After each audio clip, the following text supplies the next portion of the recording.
神農爺爺，我返嚟啦！我想學多啲有關中醫藥嘅新知識啊！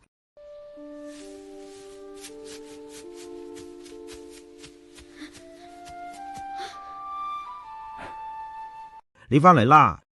我哋開始今日記中醫藥知識小課堂啦。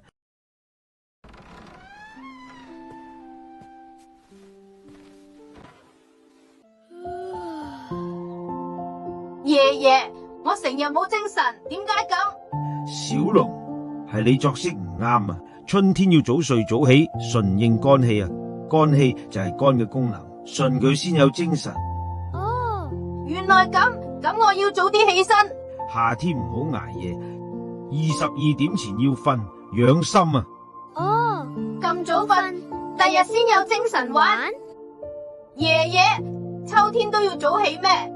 當然啦，早睡養肺，早起防秋燥。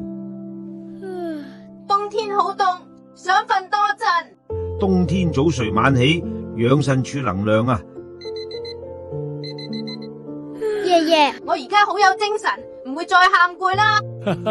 作息對咗，身體自然好。四季作息有講究，順應天時最健康。